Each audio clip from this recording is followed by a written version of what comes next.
ህወሓት ዛሬ ማምሻውን አንድ መግለጫ ሰጥቷል።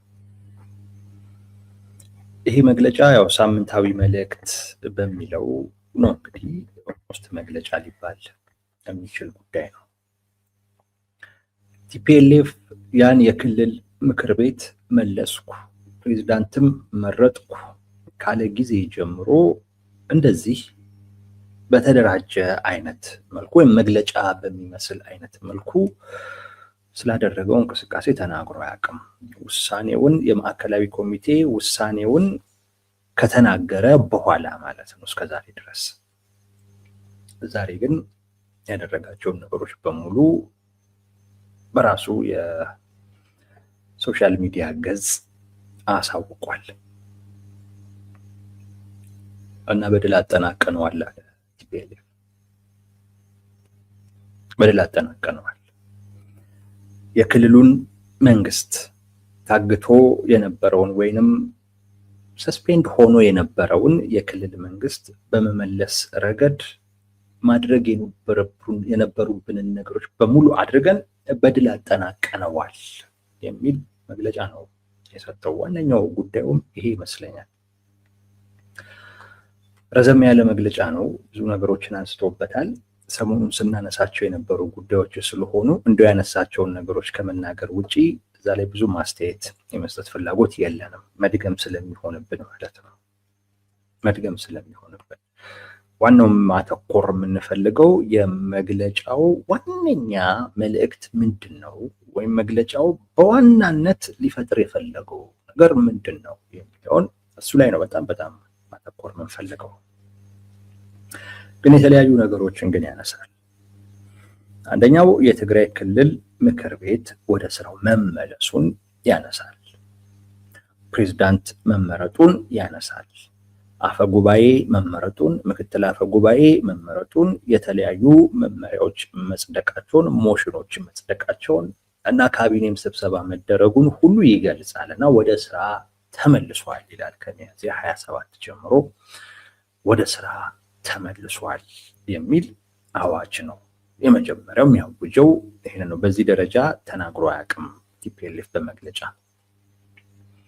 ምክር ቤቱ ተሰበሰበ የሚል ዜና ሰምተን እናውቃለን። ግን ራሱ ቲፒኤልኤፍ ከሚያዝያ 27 ምናምን ጀምሮ ተመስርቷል፣ ስራውንም ጀምሯል ሲል ይሄ የመጀመሪያው ጊዜ ነው። አንድ ይሄንን ያነሳል። ሁለተኛ የፕሪቶሪያ ስምምነት ፈርሷል ይላል ቲፒኤልኤፍ። የፕሪቶሪያ ስምምነት ፈርሷል፣ ከዚህ በኋላ የፕሪቶሪያ ስምምነት የለም ይላል። ያው ማን አፈረሱ ይላል? ብልጽግና የፕሪቶሪያ ስምምነትን ሙሉ በሙሉ ያፈረሰ በመሆኑ ምክንያት የፕሪቶሪያ ስምምነት የለም ፈርሷል የሚለውን ነገር በሁለተኛነት ደረጃ ያነሳል መግለጫው። ምክር ቤቱን ለመመለስ በሚደረገው እንቅስቃሴ ላይ የነበሩ የውስጥ እና የውጭ ተጽዕኖችንም ጭምር ያነሳል ቲፒኤልኤፍ። ውስጥ ላይ ይሄ ከሃዲ ቡድን ምናምን የሚለው አካል እና ሌሎችም፣ ውጪ ደግሞ የሚለው በብልጽግና በኩል የተወሰዱ እርምጃዎችን ነው። አንዳንዱ ቦምብ በማፈንዳት አንዳንድ ነገሮች እንዲፈነዱ በማድረግ የምክር ቤት አባላቶች እንዳይሰበሰቡ ወይም ስብሰባው እንዲበተን ለማድረግ ተሞክሯል። በብልጽግና በኩል ድሮኖች እንዲያሻብቡ በማድረግ የጦር ጀቶች እንዲታዩ በማድረግ የምክር ቤቱን ጉባኤ ለማሰናከል ሙከራ ተደርጓል። ነገር ግን መስዋዕትነት መክፈል ካለብን መክፈል ያለብን የትግራይን የራስን እድል በራስ የመወሰን መብት ለማስከበር መሆን አለበት ብለው ስላመኑ የምክር ቤቱ አባላትና አመራሮች እነዚህ ሁሉ ተጽዕኖች ቢኖሩም እነዚህ ሁሉ ተቋቁሞ ጉባኤውን በማድረግ በድል ተወጥተነዋል ይላል ቲፒኤልኤፍ። የውስጥ የውጭ ተጽዕኖች ነበሩብን፣ ለማሰናከል ብዙ ሙከራዎች ሲደረጉ ነበር ይላል። ከዛ በኋላ የምክር ቤቱ መመለስ ደግሞ ስላለው ጥቅምም ያነሳል። የምክር ቤቱ ያው ሁሉም የትግራይ ተቋማቶች ስልታዊ በሆነ አይነት መልኩ እንዲዳከሙ ሲሰራ ነበር። ከዛ ውስጥ ምክር ቤቱም እንዲዳከም እንዲበተን ሲሰራ ነበረ። ነገር ግን አሁን ይሄ ምክር ቤት እንደገና ተሰባስቦ መመለሱ የትግራይን ተቋማቶች ከማጠናከር አኳያ ስትራቴጂክ አቅም የሚሏቸው የመከላከል አቅምን እሱንም ከመገንባት አኳያ በጣም ትልቅ ፋይዳ እንዳለው ቲፒኤልኤፍ ያነሳል። ከዛ በመቀጠል የሚያነሳው የወደፊት አቅጣጫዎች ነው። ምክር ቤቱ እና ምክር ቤቱ የመረጠው ስራ አስፈጻሚ በቀጣይ ትኩረት አድርጎ የሚሰራቸው አንድ 4 ነገሮች እንዳሉ ይጠቅሳል። አንዱ ሉዓላዊ ወሰንን መመለስ ነው፣ የግዛት ጥያቄ ማለት ነው። እነዛን መመለስ በዋናነት የተቀመጠ የመጀመሪያው የምክር ቤቱ ተልዕኮ ነው። የስራ አስፈጻሚው ዋነኛ ስራ እሱ ነው። ሉዓላዊ ወሰንን ማስመለስ። ይህን በሚመለከት አንዳንድ የአማራ ወይም በፋኖ ዙሪያ ያሉ አካላቶች ሲወዘጋገቡ እያየው ነበረ። ብዙም የሚያወዛገብ ጉዳይ አልነበረም። ብዙም የሚያወዛገብ ጉዳይ አይደለም። ቲፒኤልኤፍ በዋናነት ሲጠይቅ የነበረው ጉዳይ ይሄ ነው፣ የግዛት ጥያቄ ነው። በዋናነት ሲጠይቅ የነበረው ጉዳይ ይሄ ነው። የተፈናቃይ ጉዳይ ከዚህ ጋር ተያይዞ የሚቀርብ ነው።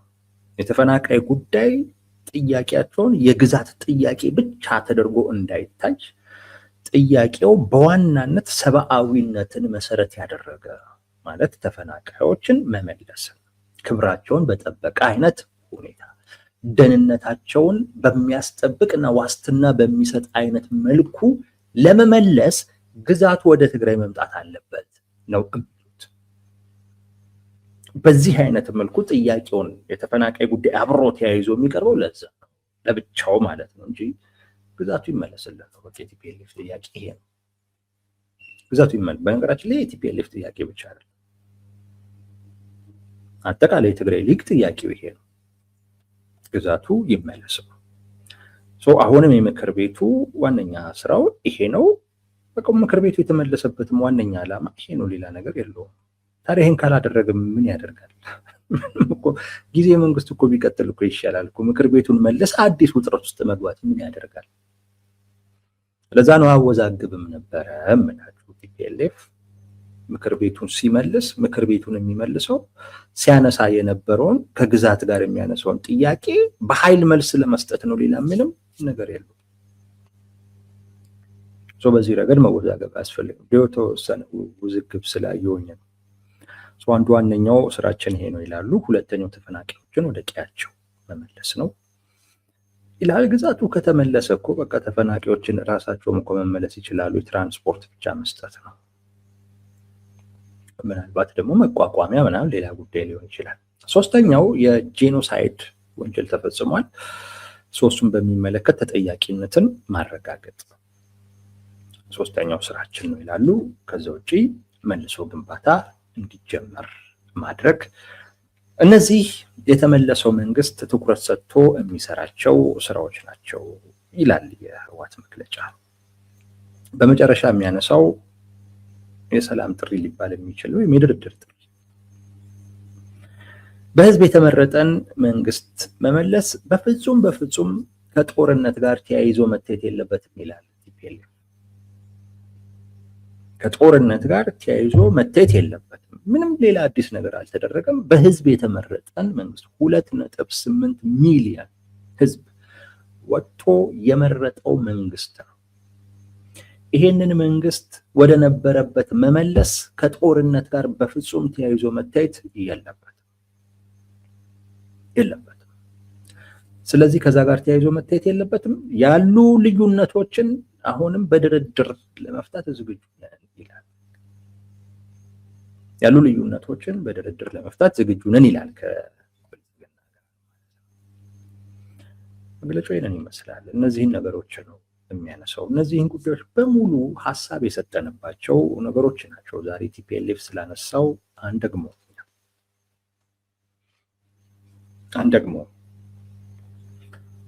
እነዚህ ነገሮች በተለያየ መንገድ የራሱ የቲፒኤልኤፍ አመራሮችም ሚዲያ ላይ እየወጡ ሲናገሯቸው የነበሩ ጉዳዮች ናቸው። አዲስ ነገርም አይደሉም። በጣም አዲሱ ነገር ቲፒኤልኤፍ ያለበትን ቁመና ለማሳየት መሞከሩ ነው። በዚህ መግለጫ ውስጥ መግለጫውን ስታነቡት እውነት ነው የድል አድራጊነት ስሜት ውስጥ እንዳሉ መረዳት ትችላላችሁ። የሆነ አይነት ነገር እንዳሳኩ አይነት ነገር እንደዛ ስሜት የሚፈጥር አይነት መግለጫ ሆኖ ነው ያገኙት። በዋናነት እነሱም ማስተላለፍ የፈለጉት ይሄን ነው እና መግለጫው ሞራል ለመገንባት የተደረገ መግለጫ ነው። በፊት ላይ ከፕሪቶሪያ ስምምነት በኋላ ቲፒኤልኤፍ ከፕሪቶሪያ ስምምነት በፊት የነበረውን ቲፒኤልኤፍ በፍጹም አይመስልም። ከፕሪቶሪያ ስምምነት በኋላ ያለው ቲፒኤልኤፍ የተሸነፈ ቲፒኤልኤፍ ነው። በራስ መተማመን የሌለው ከዛም ደግሞ አልፎ እርስ በርሱ የሚነታረክ በጣም ተቃውሞ የሚበዛበት ሰው ማይተማመንበት እንደዛ አይነት ቲፒኤልኤፍ ነበር ከፕሪቶሪያ ስምምነት በኋላ። የዚህ መግለጫ ዋነኛው ዓላማ ከፕሪቶሪያ ስምምነት በኋላ የነበረውን በራስ መተማመን የጎደለውን ቲፒኤልኤፍን መቀየር ነው የተፈለገው። መቀየር ስላችሁ ለውጥ ለማምጣት ነገር አይደለም፣ ግን የኢሜጅ ለውጥ በቃ ዞሮ ዞሮ የወሰነው ውሳኔ ወዴት ይዞት እንደሚሄድ ጠንቅቆ ያውቃል ቲፒኤልኤፍ። የተለያዩ ነገሮች ጫና ፈጥረው የፌዴራል መንግስት ወይንም ደግሞ ብልጽግና ወደ ድርድር ካልመጣ በስተቀር ያለው ነገር ጦርነት እንደሆነ ያውቃሉ። ከፊት ለፊታቸው ያለው የመጀመሪያው የሚገምቱት ነገር ጦርነት እንደሆነ በትክክል ይረዳሉ። የጦር መሪ የሚተማመኑበት አይነት አካል ሆኖ ራሱን ለማቅረብ የሞከረበት መግለጫ ነው እና በጣም በራስ መተማመኑን ለማሳየት ይሞክራል። ደጋግሞ መግለጫው ላይ 2.8 ሚሊዮን ህዝብ የመረጠ ህዝባዊ መንግስት ደጋግሞ ነው የሚለው። ይህን የሚልበት ዋነኛው ምክንያት በትግራይ ውስጥ ቅቡልናል የህዝብ ወኪል የሚለውን መልእክት ነው ማስያዝ እየፈለገ ያለው ቲፒኤልኤፍ እና ለራሱም ደጋግሞ የሚነግረው ይሄን ነው። ህጋዊ ነን። የምን ህገ ወጥ ነው? ህጋዊ ነን። ከፕሪቶሪያ ስምምነትም አኳያ ያው ፕሪቶሪያ ስምምነት ስለፈረሰ እሱ አሁን አይዳኘንም። ከህገ መንግስቱም አኳያ የህዝብን መንግስትን የመለስ ነው። ራስን በራስ ከማስተዳደር መብት ጋር ተያይዞ የሚታይ ነው። ህጋዊ ነን እና 2.8 ሚሊዮን ደግሞ ህዝብን የመረጠ እና ህዝባዊም ጭምር ነን የሚለውን ነገር ደጋግሞ ለራሱ ይነግረዋል። ደጋግሞም ለሌላውም ኦዲየንስ ይናገራል። ይሄ ትንሽ በራስ መተማመኑን ለማሳየት ነው። የህዝብ ወኪል ነኝ፣ በህግም መሰረት አለኝ የሚል አይነት መልእክት ለማስተላለፍ እየፈለገ ነው። በፕሪቶሪያ ስምምነት እንግዲህ ከመፍረሱ በፊት የነበረው ቲፒኤልኤፍ እንደዚህ አይደለም። በራሱ የሚነታረክ ነበረ። እንደዚህ አይነት ኮንፊደንስ አልነበረውም። ከዛ በፊት የነበረው ቲፒኤልኤፍ ህጋዊ እውቅናን ስጡኝ እያለ የሚጠይቅ ነበር። ከዛ በፊት የነበረው ቲፒኤልኤፍ ይሄ ይሁንልኝ እያለ የሚጠይቅ አይነት ቲፒኤልኤፍ ነበር። ጠያቂ ነበር፣ አጀንዳ ተቀባይ ነበር እንጂ አጀንዳም ሰጪም የነበረም አካል አልነበረም። አሁን ግን መንግስት ነኝ እያለ ነው። ህጋዊ እውቅና ሰጠኸኝ፣ እንደውም አላነሱትም እዚህም ላይ ካያችሁ ህጋዊ ቲፒኤልኤፍን ህጋዊ እውቅና ማስመለስ የሚባል ነገር የለም። አሁን መንግስት ነን፣ የህዝብ መንግስት ነን። እንደ ፓርቲ አይደለም፣ አሁን እንደ መንግስት እውቅና እንፈልጋለን አይነት ነገር ነውና ትንሽ በራስ መተማመን ያለው ይመስላል። አንድ ያ ነው። ሁለተኛ ቆራጥ እንደቆረጡ እንደወሰኑ ለማሳየት ነው እየሞከሩ ያሉት።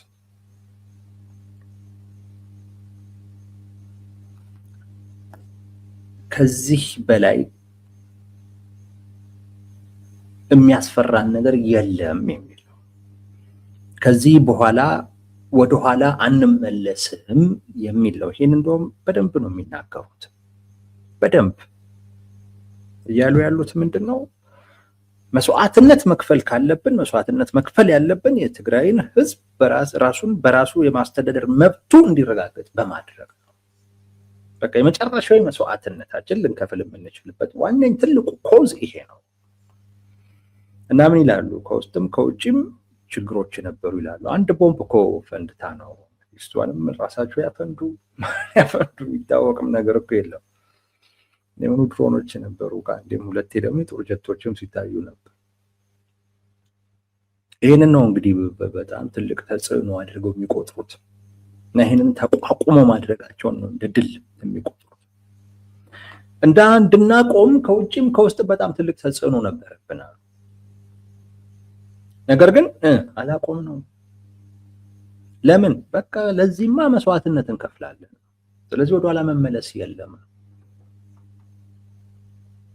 ወደኋላ መመለስ የሚባል የለም። ጉዳዩን በውይይት በድርድር ካልፈታ ነው በተፈለገው አይነት መንገድ ይምጣ፣ ችግር የለም፣ እናስተናግዳለን።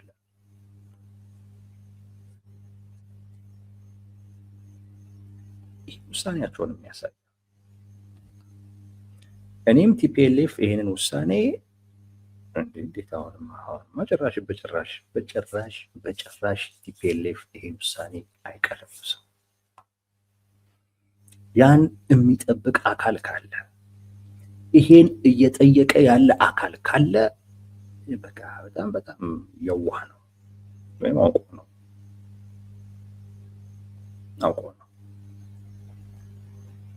በፍጹም አይቀለብሱም። ይሄንን ነው ማሳየት የፈለጉት።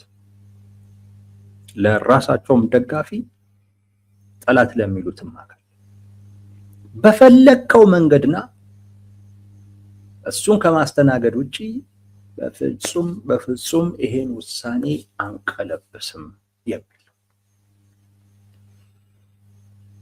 ይሄንን ማስተላለፍ የፈለጉት መልእክት በዋናነት የራሳቸውን በራስ መተማመን ማሳየት፣ መቁረጣቸውን መወሰናቸውን ማሳየት እና አሁን ላይ ያሉበትን የሞራል ደረጃ እንደ ድል አድራጊ ነው ራሳቸውን እየቆጠሩ ያሉት። እንደ ድል አድራጊ ከውስጥም ከውጭም ምክር ቤቱን ለመበታተል ሲደረግ የነበረውን ጥረት፣ ድርጅቱን ለመበታተን ሲደረግ የነበረውን ጥረት በሙሉ ተቋቁመን አሸንፈን እዚህ ደረጃ ላይ ደረስን ነው። ይሄንን ደግሞ ሚሏቸውም አሉ፣ ባለ ድል ናቸው ሚሏቸውም አሉ። እነሱም በዛ አይነት መልኩ ነው የወሰኑት እና የድል አድራጊነት ስሜት ውስጥ ነው ያሉት። ይሄንን ነው ማጋባት። ይህን የሚያደርጉበት ዋነኛው ምክንያት ቅድም እንዳልኳችሁ ነው። ከፊት ለፊታቸው ጦርነት ነው ያለው። ራሳቸውን ለዛ ማዘጋጀት አለባቸው። በስነ ልቦና ደረጃ የሰውን ስነ ልቦና መገንባት አለባቸው። የሆነ ለስልጣን ምናምን ብለን ሊሸብረክ የምንልበት ጉዳይ አይደለም፣ የወሰንበት ጉዳይ ነው እያሉ ነው ያሉት። እና ብዙ ጫና ሁሉ ተቋቁመን ነው ድል ያደረግነው ነው። ይሄ የወደቀ አመራር የሚባል አመራርም ስለነበረ የነ ዶክተር ደብረጽዮን ተሻሽሏል ተብሎ እንዲታሰብ ነው። እና በዋናነት ማስተላለፍ የፈለጉት ይሄ ነው። በራስ መተማመናቸውን ማሳየት፣ መቁረጣቸውን ማሳየት፣ ያሉበትን የሞራል ደረጃ፣ የስሜት ደረጃ፣ ያሉበትን የስነ ልቦና ደረጃ ማሳየት ነው የፈለጉት። ማሳየት ብቻ አይደለም፣ እሱን ማጋባት ነው የፈለጉት ቲፒኤልኤፍ። በሌላም አይነት መልኩ ማየት ይቻላል። ነገር ግን ዛሬ በዚህ ብቻ ብናየው ጥሩ ነው። በእርግጥ ይሄ ድርድር ምናምን ነገር ይላሉ፣ ግን አብሮም ደግሞ ስለ ትግልም ደግሞ ጥሪም ያደርጋል።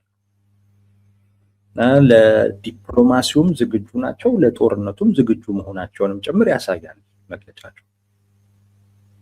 ድርድርም ከሆነ በድርድር በጦርነትም ከሆነ ለጦርነትም ዝግጁ ነን የሚል በሁሉም ረገድ ዝግጁ ነን የሚል ነገር ያነሳሉ። በዲፕሎማሲው ጦርነት በኩል የድርድርን አማራጭ ቅድሚያ ይዘዋል፣ እየገፉ ነው ያሉት።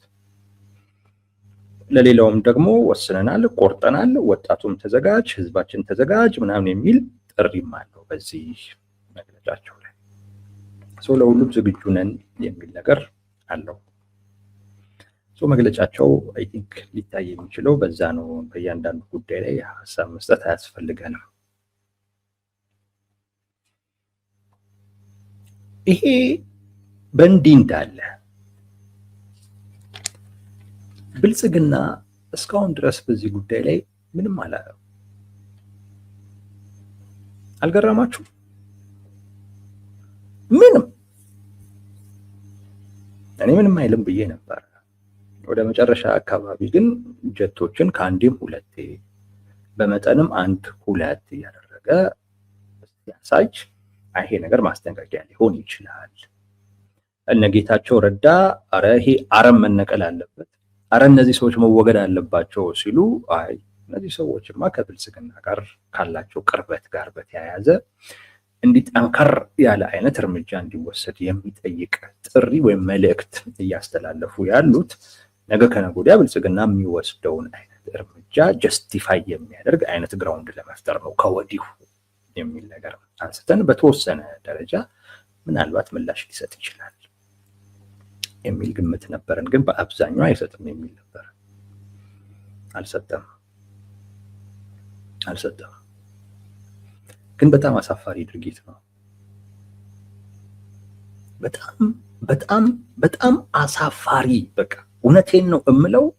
እኔ ብልጽግና ደጋፊዎች እንዴት እንትን እንደሚሉት በጣም የሚያሳፍር ነገር ቢኖር ይሄ ነው። መቼም ትግራይ ውስጥ ስለሆነው ነገር ብልጽግና አያውቅም ተብሎ አይታወቅም፣ አይታሰብም። ጀት እኮ አብረዋል ሄዶ የጦር ጀት ድሮኖች ምናምን ሲያሳይ እኮ ነው ታውት። የክልሉ ጊዜያዊ ፕሬዝዳንት ጄኔራል ታደሰ ወረደ እኮ የተናገሩት ነገር እኮ አለ፣ ያስተላለፉት መልእክት እኮ አለ። ጄኔራል ታደሰ ወረደ ቢሮዬን ተነጥቅ ያለው በጉልበት ብሎ እኮ መልእክት እኮ አስተላልፈዋል። ቲፒኤልኤፍ የካቢኔ ስብሰባ ማድረጉን ተናግሯል። ይሄውም አውጇል። እያወጀም ወደ ስራችን ተመልሰናል፣ ብዙ መመሪያዎችን አውርደናል፣ ሞሽኖችን አጽድቀናል ምናምን እያለ ሰው አልሰማም ማለት አይቻልም። ጄኔራል ታደሰ ወረደ በይፋ ጣልቃ ነው እንድገባ አልጠየቁኝም ማለት አይቻልም።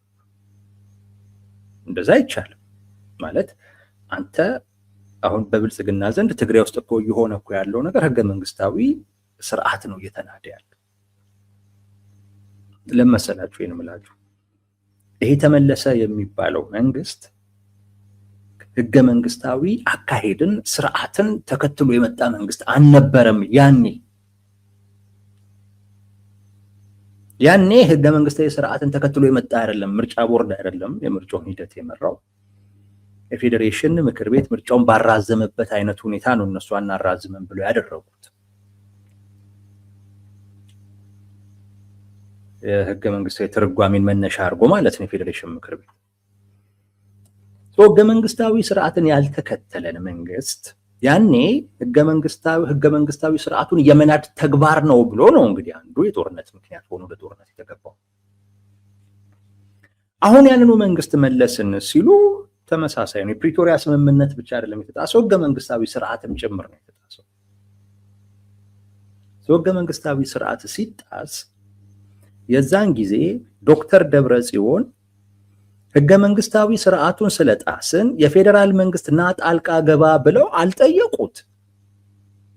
ህገ መንግስታዊ ስርዓቱ ተጣሰ ብሎ የገባው ራሱ እኮ ነው የፌዴሬሽን ምክር ቤት በወሰነው ውሳኔ ማለት። ስለዚህ አሁንም ጄኔራል ታደሰ ወረደ በይፋ እስኪጋብዙት የግድ አይጠብቅም። እንደዛ መጠበቅ ህገ መንግስታዊ ስርዓቱ ስለመናዱ ራሳቸው እየተናገሩ ነው። ዶክተር ደብረጽዮንም እየተናገሩ ነው። ጄኔራል ታደሰ ወረደም እየተናገሩ ነው። ሁሉም እየተናገሩ ነው። ስለዚህ ምንም ምክንያት የለውም አላቅም ሊል የሚችልበት ወይም ደግሞ ምንም አይነት የሆነ ምላሽ ለመስጠት ወይም ምንም ለማለት ምክንያት ማለት መሰረት የለኝም ለማለት የሚያበቃው ምንም ምክንያት የለም። እሱ ልላችሁ ፈልጌ ኢንዌይስ በመጀመሪያ ደረጃ ግን ምላሽ ስለኔ ምን ማለት ነው ወይም እኛ ምን ማለታችን ነው? ምላሽ ስንል የግድ አይደለም የሆነ ማዕቀብ መጣል ወይ የሆነ ነገር መከልከል ወይንም ጦር ማዝመት ማለታችን አይደለም። እንደዛ አይደለም ምላሽ ማለት። ለችግሩ እውቅና መስጠት ነው። ይሄን ልብ ብላችሁ ያዙ። ለችግሩ እውቅና መስጠት ነው እንጂ ሌላ አይደለም። ሌላው ጊዜ ሊወስድም የሚችል ጉዳይ ነው። አናውቅም እሱ። እኛ ምላሽ የምንለው በብልጽግና በኩል መሰጠት ነበረበት የምንለው ምላሽ ለችግሩ እውቅና መስጠት ነው። አንተ ራስህ የሾምከው ሰው ሌላ አካል በጉልበት አውርዶ ራሱን አስቀመጠ። እውነቴን ነው የምለው። ማለት እንደ ግለሰብ ነው የምልህ። እንደ ሀገር መሪ እንደ ሀገር መሪ እንደ ግለሰብ እኮ የሆነ ነገር ማለት እኮ አለበት። እንደ ሀገር መሪ ደግሞ ስትሆንማ የሆነ አይነት ምላሽ መስጠት መቻል አለበት። ልክ አይደለም ማለት ነው። ህግ ተጥሶ እያየህ ዝም የምትልበት እኔ ከብልጽግና ውጪ ነው የሚያደርግ ያለ አካል ያለ አይመስለኝም። ጸጥ ዛሬ እንደዚህ አይደረግም። እውነቴን ነው የምላችሁ። ማለት መንግስት እንደዚህ አያደርግም። ግን ምንም አይነት የመንግስት ባህሪ የሌለው በመሆኑ ምክንያት ነው ይሄን እያደረገ ያለው። ነግራችኋለሁ ለምን ግን እንደዚህ እንደሚያደርግ ማለት ነው። በጣም እኮ አደጋ እኮ አለው። ዝም ማለት አደጋ እኮ አለው። መንግስት ለምን እንደሚያደርግ እንነጋገርበታለን። ግን አደጋ አለው። ዝም አይባልም። ቢያንስ ችግሩን ለችግሩ እውቅና ትሰጣለህ። ትግራይ ላይ የሆነው ነገር ከዚህ አኳያ ወይም ምናልባት ከፕሪቶሪያ ስምምነት አኳያ ከህገ መንግስቱም አኳያ ከዚህ አኳያ የህግ ጥሰት ያለበት ነው። አንቀበለውም። እንዲኮ ይባላል።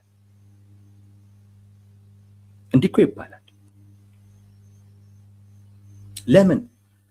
ህግ ስርዓት የማስከበር ኃላፊነት ስላለብህ ይሄን ኃላፊነትህን ቢያንስ በተጨባጭ መወጣት እስክትችል ጊዜ ድረስ ህግ ሲጣስ ስርዓት ሲጣስ ዝም አትልም። መጣሱን እና እሱም ልክ እንዳልሆነ ጠቅሰህ ታውግዛለህ። ማውገዝ እኮ አንድ እርምጃ እኮ ነው። ህግን ስርዓትን አስጠባቂ አስከባሪ እንደመሆነ መጠን ተግባሩ ከዛ በኋላ ነው። ለዛ የፈለግከውን ጊዜ ልትወስድ ትችላለህ። የፈለግከውን ሰበብና ምክንያት ልትደረድር ትችላለህ። ግን በመጀመሪያ ደረጃ እንደዛ ይባላል። ምን ይሄንን የምናገረው ለብልጽግና ደጋፊዎች ነው። ምን አይነት አካል እንደሆነ እንድታውቁት ፈልጌ ነው። በቃ መንግስት አይደለም እየደገፋችሁ ያላችሁ። ለተወት መንግስት አንድ ታጣቂ እንዲህ አይነት ነገርን ዝም ብሎ አያዩ። የሚመለከተው ጉዳይ ነው። ጄኔራል ታደሰ ወረደ የፈለገ ለጠቅላይ ሚኒስቴሩ አይጥቀሙት። ጠቅላይ ሚኒስቴሩ በጄኔራል ታደሰ ወረደ ላይ የፈለገ ቂም ያዙ፣ የፈለገ ይሁን፣ ግን ዞሮ ዞሮ ህግ አስከባሪ ነኝ ብሎ ቦታውን ይዟል አይደል? ህግ ሲጣስ ስርዓት ሲጣስ መጣሱን ጠቅሰ ማውገዝ አንድ ስራ ነው። ይሄን እንኳን መስራት አይችልም ነው ላችሁ ብልጽግና ይሄን መስራት አይችልም። ህግ ይጣሳል ነገር ስርዓት ይጣሳል ነገር በእንደዚህ አይነት ይህ መንግስታዊ በሆነ ባህሪ እኔ ከምን አይነት ባህሪ ጋር እንደሚያያዝ ማለት ነው። መንግስት አይደል ምንም አይነት ኃላፊነት ቢኖርብህ ብቻ ኃላፊነት እንዳለበት የሚሰማው አካል የሆነ ነገር ይላል። ስንት ቀኑ ነው ምንም ነገር አለ። አሁን እንግዲህ ንቀት መሆኑ ነው ምናምን እስቲ በኋላ እናየዋለን። እሱ በኋላ እናየዋለን። ግን ነገ ህግ ይጣሳል ነው የምላችሁ። ነገ ስርዓት ይጣሳል። ምክንያቱም ይሄን ሊያስከብር የሚችል አካል የለም።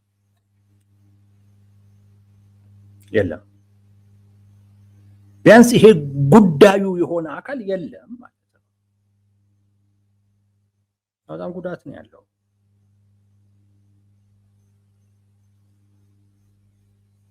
ዶሚኖ ኢፌክት የሚሉት አለ። ዶሚኖ ጨዋታ ታውቃላችሁ አይደለም? እንዲህ ተደርድረው ጨዋታው እንኳን እሱ አይደለም። የዶሚኖ ጨዋታ ደስ ይላል። አንዳንድ ጌሞች ይችላሉና የዶሚኖ ጨዋታ በጣም ቆንጆ ጭንቅላት ጨዋታ ነው። ግን ዶሚኖን እንዲደረድሩና የሆነ አይነት ነገር ሰርተው ወይ ቤት ሰርተው ወይ ምናምን አንዷን ስትነካ ሌላውን ሁሉ እያፈረሰች ትሄዳለች። እና የመጀመሪያዋ ላይ በቃ ተች ስታደርግ ሌላ ሁሉ እያፈረሰ ዶሚኖ ኢፌክት ይሉታል። ያ ማለት አንድ ድርጊት ሌላ እሱን አይነት ድርጊቶች እየያዘ በቃ አጠቃላይ ቆሞ የነበረ ነገር በሙሉ ያፈርሳል። እና ሌላም ቦታ እኛ ስለምን አናደርገውም የሚል አይነት ስሜት ይፈጥራል። ይሄ በቃ አይመለከተውም። ብልጽግና የሚባል አካል እንዲህ አይነት ነገር አይመለከተውም። ይለመዳል። ጥሩ ትምህርት አይሆንም። ኢቭን የመንግስት ባለስልጣናት በብልጽግና ላይ እምነት አይኖራቸው። ግድ የለውም። ጄኔራል ታደሰ ወረደ እኮ ማለት ባለስልጣን ናቸው። ያማን የብልጽግና ከቢሮአቸው ሲፈነቀሉ የሾማቸው አካል ምንም አላለም። ሌላውም ባለስልጣን ዋስትና የለው። ቀላል እንዳይመስላችሁ። ይሄ ደግሞ ነገ ከነገ ወዲያ መዋቅሩ የበለጠ እየተዳከመ ነው የሚሄደው። አሁንም እንዲሁ ነው፣ የበለጠ እየተዳከመ የሚሄዱ ማይቀር። አሁን ትግራይ ላይ ያለው አካል በህግ የተመረጠ አይደለም። ትግራይ ላይ ለሚፈጽማቸው ነገሮች በሙሉ ተጠያቂነት ማስፈን አይቻልም። ሰብአዊ ቀውስ ቢኖር ምን ቢኖር ተጠያቂ ልታደርገው አትችልም። በጉልበት ነው ስልጣኑን ያዘው፣ እንደፈለገ መሆን ይችላል።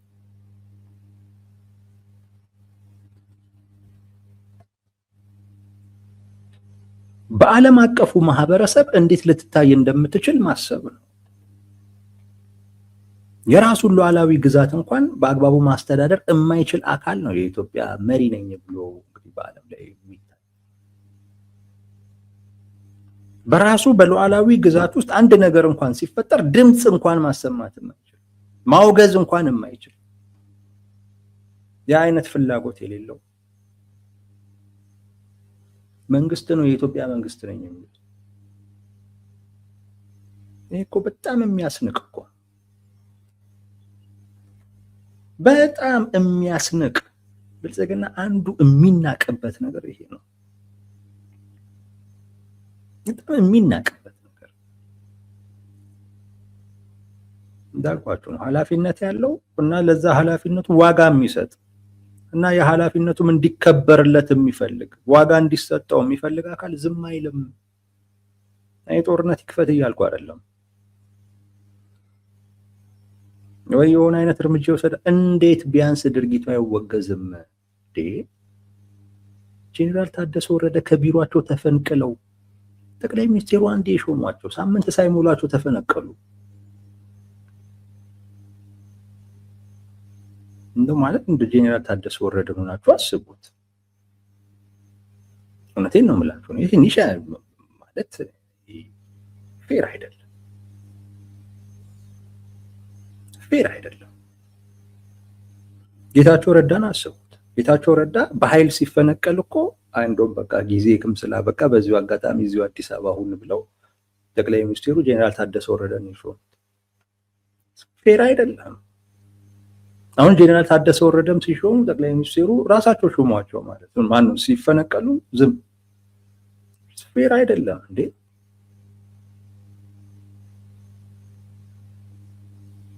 ምን ማለት ነው ይሄ? ምን ማለት ነው? ለምንድን ነው እንደዚህ የሚሆን አካል እኮ እውነቴን ነው የምላችሁ እዛ ቦታ ላይ እኮ ሊቀመጥ እኮ አይገባም በፍጹም። በቃ ለእንደዚህ አይነት ሰው አይደለም ቦታው እኮ የተዘጋጀው እኮ። እንደ ኃላፊነት ለሚሰማው አካል እኮ ነው የተዘጋጀው።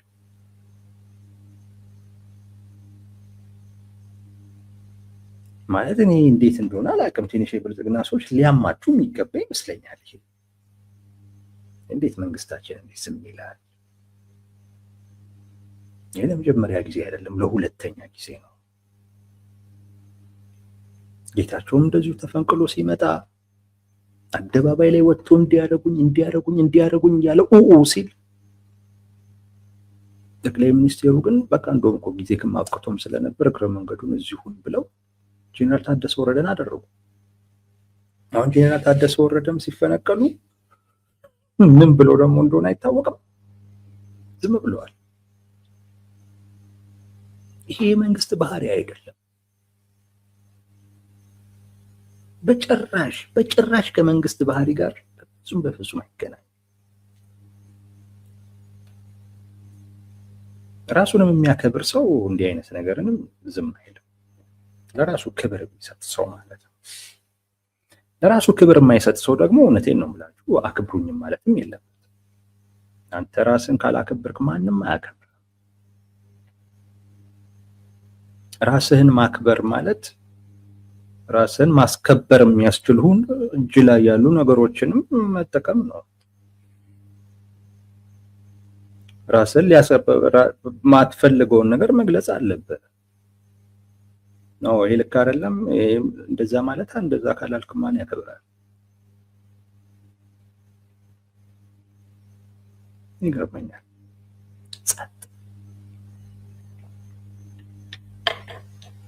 ለምንድን ነው ዝም ያለው? አንድ ሶስት ነገሮችን ማንሳት እንችላለን። እንግዲህ በብልጽግና ዝም ያለበት አንዱ ምክንያት አንደኛ ችግሩ ለኔ ስጋት አይደለም፣ ዛትማች አያሳስበኝም ነው። የኛ ትኩረት ሌላ ጉዳይ ላይ ነው፣ ትልልቅ ጉዳይ ላይ ነው ማለታቸው ነው። አንዱ እሱ መሆኑ ነው። እንደዛ ከሆነ ታዲያ ምን ጀት ምናምን እዛ ማስበረር ምን ያስፈልጋል? እንደዛም እኮ ከሆነ እውነቴን ነው ምንም አይነት እንቅስቃሴ ማድረግም እኮ አያስፈልግም። ከዛ ውጪ ይሄ የሆነው ነገር ተገቢ አይደለም እና እንቀበለውም እናወግዘዋለን፣ ወይም መቀበልም ከሆነ መቀበል ነው። ብቻ የሆነ ነገር እኮ ማለት ሀገሪቱ ውስጥ እየሆነ ባለ ጉዳይ ላይ ክትትል አለን፣ ዝም ብለን እያየን አይደለም ማለትም እኮ ነው። ማለት ለጉዳዩ እኮ ምላሽ መስጠት ጉዳዩ አእምሮህን ተቆጣጥሮታል ማለት እኮ አይደለም እኮ። ይግድ እንደዛ ማለት እኮ አይደለም። ሀገሪቱ ውስጥ እየሆነ ይሄ እኮ ትልቅ ክስተት እኮ ነው። በኢትዮጵያ ታሪክ ውስጥ ትልቅ ክስተት እኮ ነው። ብዙ ሚሊዮኖች የሞቱበት፣ ብዙ ሚሊዮኖች የተፈናቀሉበት አንዱ ከዚህ ጋር እኮ በተያያዘ ጉዳይ እኮ ነው። ቀላልም ጉዳይ አይደለም። እውነት ለመናገር በቲፒኤልኤፍ በኩል የተወሰነውና የሆነው ነገር ቀላልም አይደለም። ቢያንስ የፕሪቶሪያ ስምምነትን አፍርሷል። በቃ ቲፒኤልኤፍ እንዳለው ፈርሷል። የፕሪቶሪያ ስምምነት ወዴት ይዞ ሊሄድ እንደሚችል የሚታወቅ ነው። አሁን ብልጽግና ሊል የፈለገው ነው ስጋት አይደለም ነው። ዛትማችን ለኛ የሚያሰጋ አይደለም።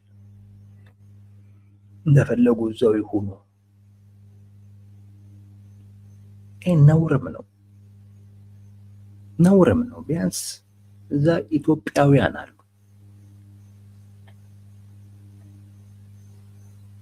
ለዛ እንኳን ሲባል የሆነ ነገር ይባላል። ምን አገባኝ አይነት ነገር ነው። ቸልተኝነት ነው። በቃ እኛ ለስልጣናችን ስጋት የሚሆን ነገር ከሌለ ተውት፣ አይመለከተንም።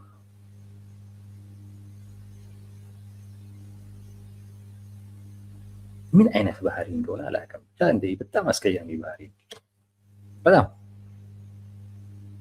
አንዱ ያ ነው። ትግራይ ውስጥ ቲፒኤልኤፍ ያደረገው ነገር በእኛ ስጋት አይደለም፣ ትኩረት የምንሰጠው ጉዳይ አይደለም፣ አያገባንም፣ አይመለከተንም የሚል ቸልተኝነት፣ ምን አገባኝነት፣ እንደዚህ አይነት ባህሪ ይዘህ ስልጣን ላይ አትቀመጥም። እንዲህ አይነት ባህሪ ይዘህ ስልጣን ላይ ስትቀመጥ እውነቴን ነው እምላችሁ፣ በቃ ጸልዩ። እንዲህ አይነት ሰው ስልጣን ላይ ሲቀመጥ በቃ ለሀገራችሁ ጸልዩ፣ ለልጆቻችሁ ጸልዩ፣ መፍትሄ ወርሱ።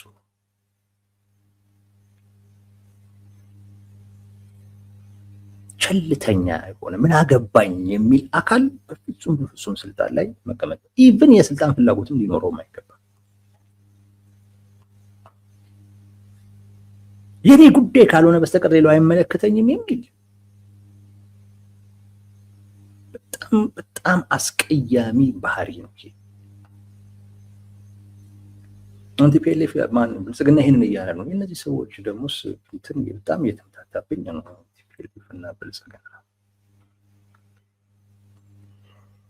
ብልጽግና ለማንኛውም እያለ ያለው ይሄንን ነው። ምን አገባኝ፣ ለእኔ ስጋት አይደለም፣ ችግሩ ለእኔ ስጋት አይደለም። ለዛ ነው እውቅና የማይሰጠው። በዛን ወቅት ግን ችግሩ ስጋቱ ስለነበረ ነው ምላሽ ይሰጥ የነበረው። አሁን አይደለም ብሎ እንግዲህ አናንቆት መሆኑ ነው። አንዱ ይሄ ነው። ሌላኛው ኃላፊነት መሸሽ ነው። ኃላፊነት መሸሽ ነው። ምን ብለው ነው የሚያስቡት? ለችግሩ እውቅና ከሰጠን ያንን ችግር የመፍታት ኃላፊነት እኛ ላይ ይወድቃል። ስለዚህ ባላየ ባልሰማ እንተወው። አጀንዳው ቀስ እያለ ይቀዘቅዛል፣ ከዛን የሚጠይቀን የለም ነው። ነገር ግን አሁን እንዲህ አይነት ችግር ተፈጥሯል ብለን ግን ከተናገርን ታዲያ ምን ትሰራለህ? ህግን አስከብር፣ ስርዓትን አስጠብቅ ልባል ነው። ስለዚህ ይሄን ደግሞ ማድረግ ስለማልፈልግ ምን እንበል ነው? ዝም አያገባንም። ይሄ ኃላፊነትን መሸሽ ይባላል። ይሄ መንግስት ባህሪ አይደለም። ኃላፊነትን የሚሸሽ ሰው ስልጣን መመኘት የለበትም። በቃ ለስልጣን ብቁ ካልሆንክ ስልጣን መመኘት የለበትም። ለስልጣን ብቁ መሆን ማለት ኃላፊነትን ለመወጣት መሞከር ማለት ነው። ኃላፊነትን አትሸሽም፣ እንደውም እሱን ለመወጣት ነው ጥረት ሁላ። በቃ በዛ ውስጥ ነው ለስልጣን ብቁ እየሆንክ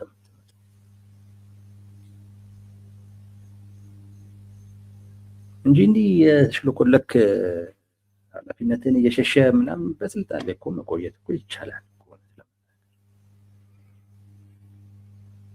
ግን ነበር ለመባል አይነት ምን ያደርጋል? በዋናነት ኃላፊነትን መወጣት ነው ትርጉም ያለው ለቦታውም ላይ ለመቀመጥ። ሁሉም ነገር እኮ ስለሚያምር እኮ መስገብገብ እኮ የለበትም። ምሳሌ እኔ ለዛ ብቁ ነኝ አይደለሁም እኮ ብለህ እኮ ማሰብ እኮ አለ። በጣም ደግሞ ካማርህና ከፈለከው ለዛ ራስህን መስራት ይጠበቃል። የፈለኩት ነገር ላይ ሁሉ በቃ እሱን ካላገኘው ብለህ መሻማት የለብህም። እና ብልጽግና እንደዛ ነው። በቃ ኃላፊነት ሽሽት። ጠቅላይ ሚኒስትሩ ኃላፊነት እየሸሹ። ሌላኛውና ዋነኛው ጉዳይ አቅም ማነስ። የለም አቅም። ብዙ ጊዜ ዝም የምትለው አቅም ስትታጣ። ብልጽግና ካሰበው ውጪ ነው የሆነበት። እንደሚባለው ቅርቃር ውስጥ ነው የገባው። የሱዳን ጉዳይ ፌል አድርጎበታል። የሱዳን ጉዳይ ማጠፊያው ነው እያጠረው ያለው። ስጋት ሆኖበታል፣ አደጋ ሆኖበታል። ከሻቢያ ጋር ያለው ግንኙነት ወይም ከሻቢያ ጋር ያለው ነገር በቃ የማይስተካከል ሆኗል። ውስጥ ላይ ያሉትን በሙሉ ራሳቸውም እየተሰባሰቡ ምንም በተናጠልም ምንም ሊያደርጋቸውም አልቻለም። ከውስጥም ከውጭም አደጋ ውስጥ ነው። የኢኮኖሚውም ጉዳይ ሰውን እያስጮኸው ነው። ነገ ከነገ ወዲያ አመጽ ሊወጣ ይችላል የሚል ስጋት ውስጥ ነው። ነገሮች እንደፈለጋቸው እየሄዱለት አይደለም። አቅም የለም።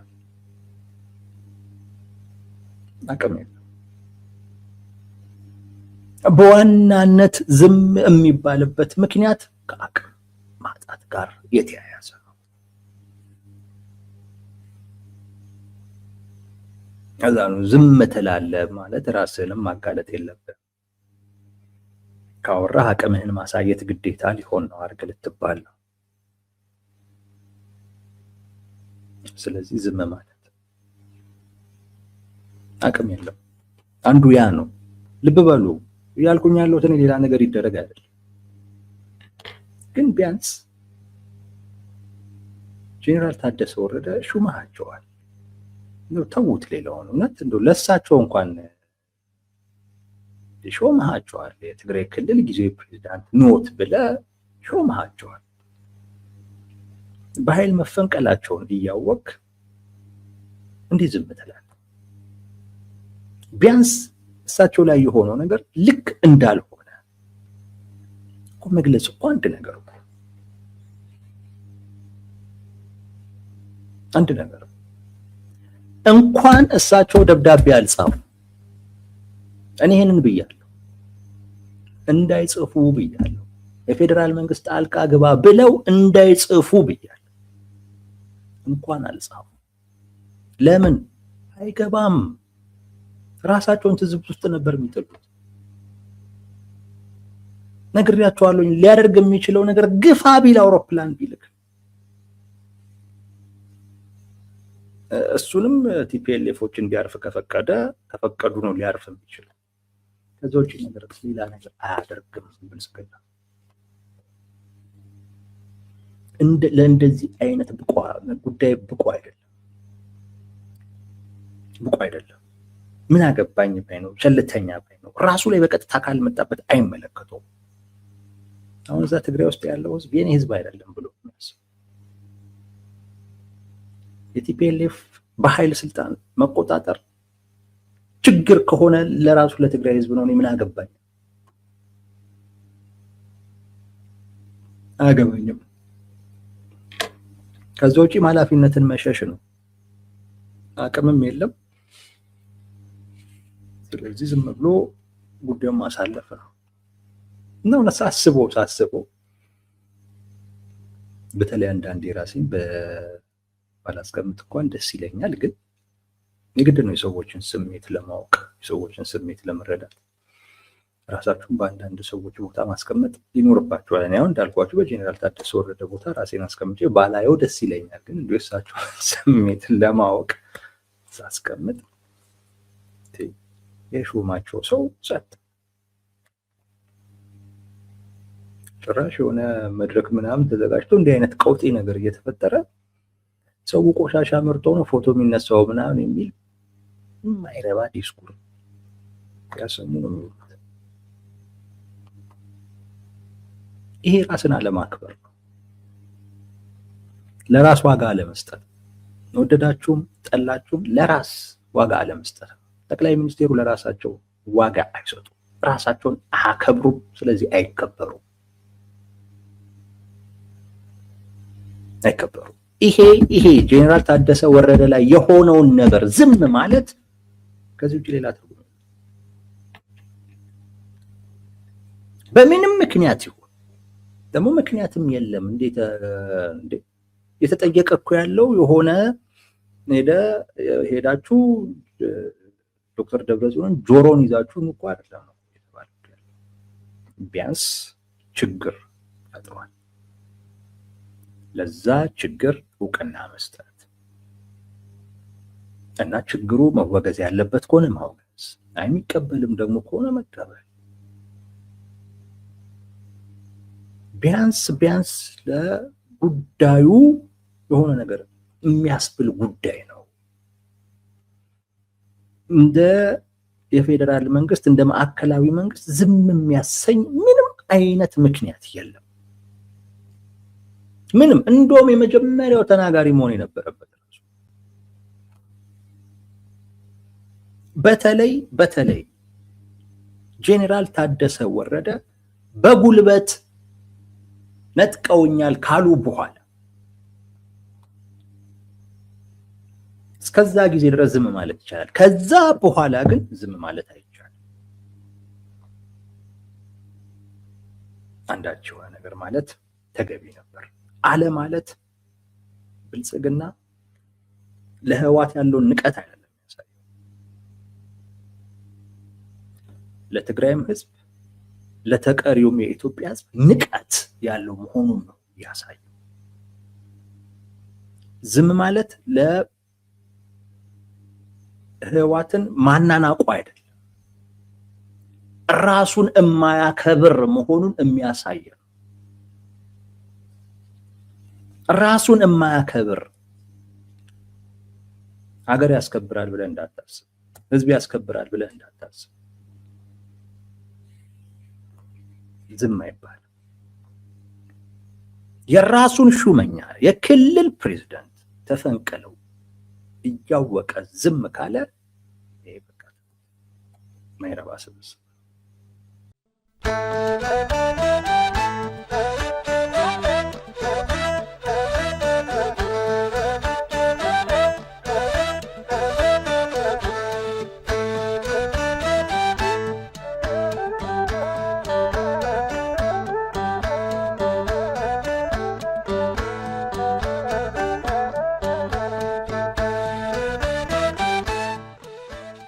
Yo,